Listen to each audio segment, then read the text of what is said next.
So, I guess it's time to address the elephant in the room. We've been radio silent for quite a while this time. After all, our last update was on the 27th of January 2023. So yes, we don't blame you for asking. Unfortunately, a lot of the things we talked about in the last video are still relevant. But I don't expect you to go back and watch that now. We'll give you that info and more in this one. So let's get to it. We don't want you to pity us. This is not a sob story. We're simply trying to be as transparent as we can with you. That's always been our philosophy when communicating with the public.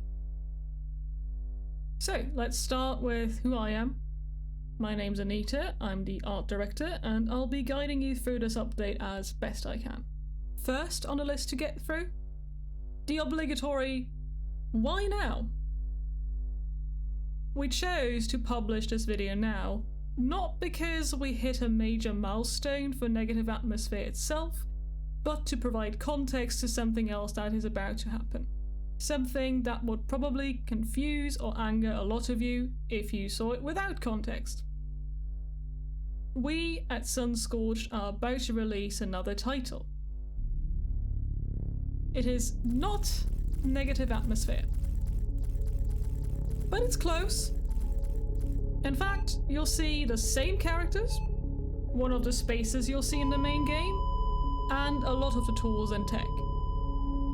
Our next project, titled Malpraxis, is an R&D endeavor turned early access prototype turned actual commercial game.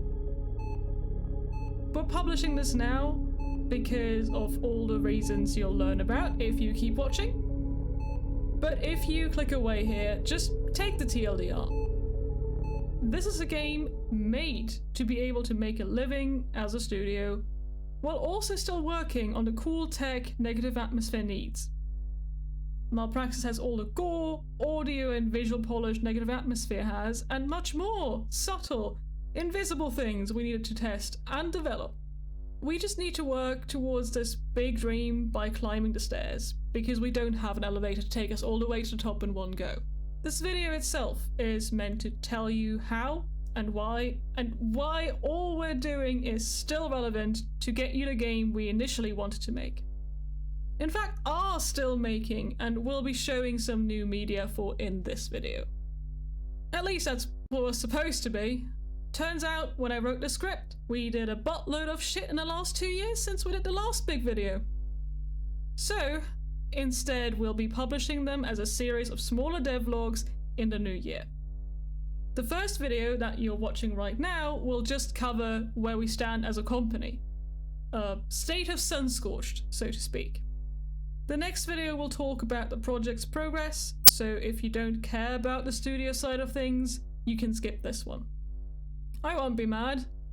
Not everyone cares about the people and money side of the games they use to escape reality. It's kind of a downer to deal with the logistics and company side of that. So, if you're still here, I'll address some company level stuff. When we last talked to you, we were 8 people. This was simply too small to succeed at what we wanted to do in a semi-reasonable time frame. If we remained at our size, we would finish the game in our 30s and it would play and look just as outdated by then. To prevent that, we started expanding the team slowly, a person at a time, and replacing part-time freelancers by either hiring them directly or bringing on someone else if they didn't want to stop being a free agent of chaos out there. In 2023, we had a single programmer who was also acting as the CEO of Sunscorched. That was the first thing we had to change, so we brought on a dedicated programmer. This sped things up a lot, and we wouldn't end up hiring more people until later, when, during the other stuff I will mention later, we noticed bottlenecks in those departments too. In the end though, we ended up expanding to 14 people total, hiring another programmer, a second character artist, a dedicated environment artist, a second audio specialist, and we upgraded from a part-time to a full-time technical animator. We also finally made our producer full-time. We're a good chunk bigger now, as you can see, and able to properly distribute the workload without constantly stretching people too thin. If you've ever seen this chart, then you know just how much of an impact it has on productivity to be able to allow people to just focus on one thing at a time. So yes, speed and quality improvements across all disciplines. Neat. The next thing to fix, company-wide, was budget concerns. We mentioned in the last statement that we managed to acquire some funding through investment, and that was indeed extremely helpful. It was the entire reason we would hire anyone full-time to begin with. That still left us with other problems to deal with by ourselves though. One, we weren't able to reassign people between different projects as most bigger companies can. But we also didn't want to engage in the cruel hiring and firing cycles that other studios use to keep costs down.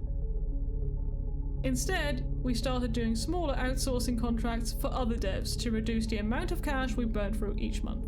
That made it harder to be flexible with our decisions for our own projects, but we found it worth that to preserve the team we had built.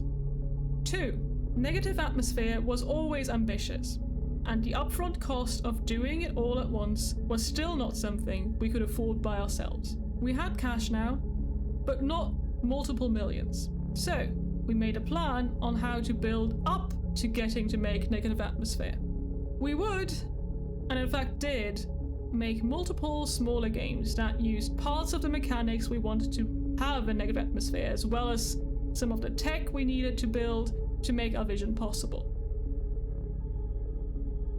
Lastly, we decided with a heavy heart to split negative atmosphere up into multiple parts as well. This is a practice that wasn't widely accepted when we started on this journey, but has become much more popular for independent and smaller studios in more recent times. The new Hitman titles, Deck 9's Telltale successes, as well as this year's Dispatch, have shown that episodic structures don't need to be a cash grab. Doing it this way, we can deliver more, smaller chunks of our magnum opus. This should shorten the wait for you and give us the chance to build multiple smaller, cheaper games that we can afford by ourselves.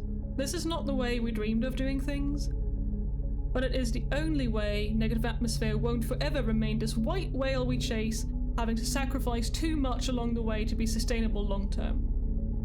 The rest of these videos will be more like a traditional devlog, but you get all the info for the last 2 years bundled, if you aren't in the Discord that is. We'll walk you through the projects we have worked and are working on, and how they contribute to making the big, bad dream game we all are looking forward to. The first one of those will cover Rat Shaker, so look out for that sometime in January. That's it for the company side. Probably the most dry one out of all of them, so as a reward for watching all the way through, here's a mini teaser for what's to come. See you then!